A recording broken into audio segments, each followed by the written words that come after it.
En el nombre de la vida y de la luz, del Verbo en la carne, queridos hermanos y hermanas.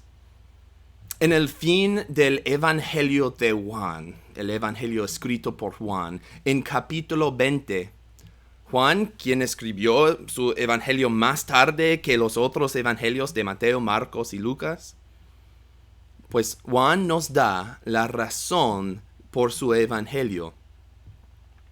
Eso es su razón. Dice en versículos 30 a 31 de capítulo 20. Pero estas se han escrito para que ustedes crean que Jesús es el Cristo, el Hijo de Dios, y para que al creer en su nombre tengan vida. Entonces tenemos su propósito. Y es sencillo.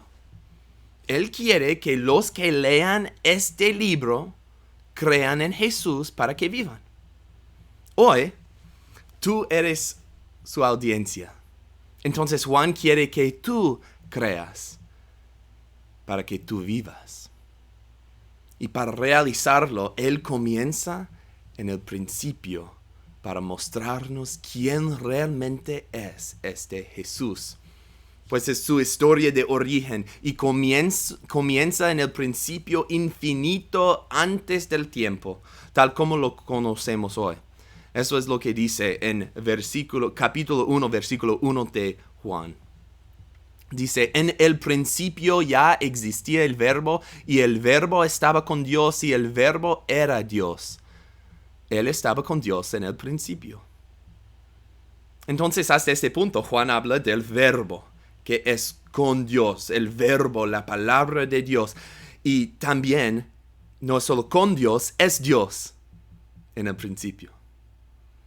Pero en el próximo versículo nos dice la primera obra del Verbo. Dice, por medio de Él, todas las cosas fueron creadas. Sin Él, nada de lo creado llegó a existir. Entonces este verbo, esta palabra, tiene poder. Tiene el poder de causar la existencia de cosas que no existieron antes. Entonces el verbo tiene el poder de crear vida. Y Él usó este poder no solo para crear todo el universo, pero la vida más especial, la existencia de la vida humana, la corona de la creación de Dios. Pues nosotros. Y después Juan sigue con este pensamiento del creador de vida. Dice, en Él estaba la vida, y la vida era la luz de la humanidad. Esta luz resplandece en las tinieblas, y las tinieblas no han podido extinguirla. Estos dos versículos abarcan mucho de la historia de la humanidad.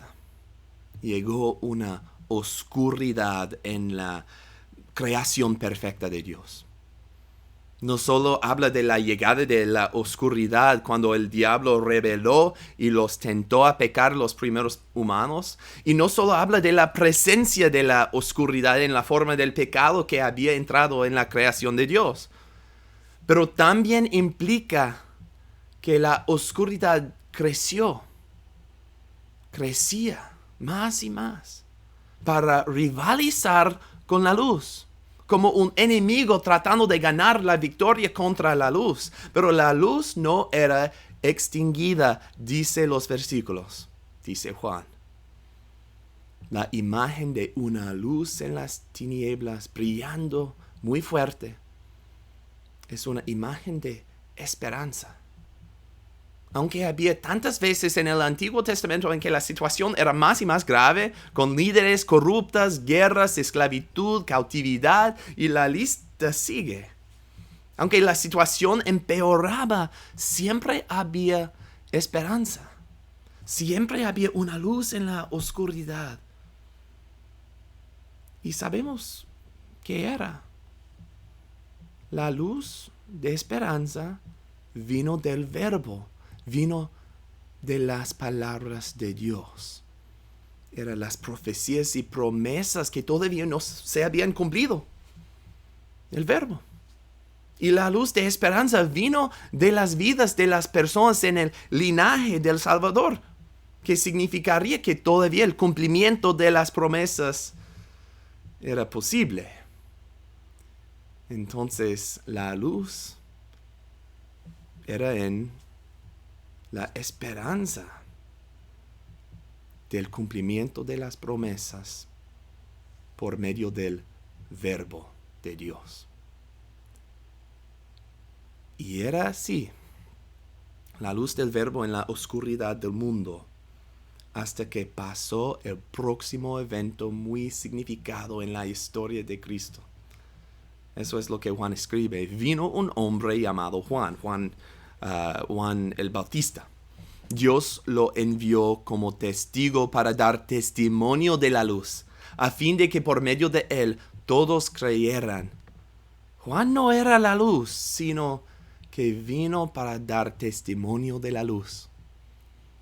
Entonces vino Juan el Bautista como el precursor de la luz y él testificó e identificó la luz. Él dijo, aquí tienen al Cordero de Dios que quita el pecado del mundo. Entonces el Cristo había llegado.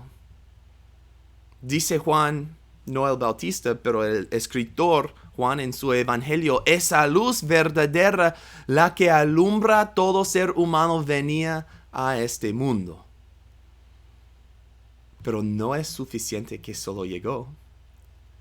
Recuerda, el propósito de Juan es para que ustedes crean que Jesús es el Cristo, el Salvador, el Hijo de Dios, para que tengan vida.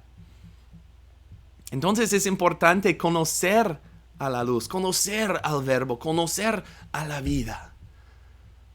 Por eso describe Juan lo que pasaría a la luz, al Verbo, a la vida. Dice en versículo 10, el que era la luz ya estaba en el mundo, y el mundo fue creado por medio de él, pero el mundo no lo reconoció. Vino a lo que era suyo, pero los suyos no lo recibieron. Eso es lo que pasó en la vida de Jesús, ¿no? Especialmente en su ministerio. Su gente, los judíos, lo rechazaron una y otra vez hasta que lo crucificaron. Pero también no todo estaba perdido. Sabemos lo que pasó la mañana del domingo de resurrección y por eso tenemos esperanza todavía. Cree en Él. Eres un hijo de Dios. La luz no es extinguida, pero brilla más que nunca porque la luz de esperanza es para todos. Dice Juan, mas a cuantos lo recibieron, a los que creen en su nombre, les dio el derecho de ser hijos de Dios. Estos no nacen de la sangre, ni por deseos naturales, ni por voluntad humana, sino que nacen de Dios. Hermanos y hermanas, tenemos esta esperanza. Tenemos el Verbo en sus promesas y profecías hoy, pero también tenemos la historia del Verbo que se hizo carne en la persona de Jesucristo. Es tu Salvador. Cree en las verdades que Juan resume con estas palabras finales del texto. Es el mensaje increíble de Navidad, que un Dios nos ama tanto para cumplir lo imposible para nosotros. Dice Juan en versículo 14, y el Verbo se hizo hombre y habitó entre nosotros. Y hemos contemplado su gloria, la gloria que corresponde al Hijo unigénito del Padre, lleno de gracia y de verdad. Feliz Navidad a todos. Amén. Gracias a todos ustedes por escuchar o mirar este mensaje en línea. Que la paz de Navidad sea con todos ustedes. Amén.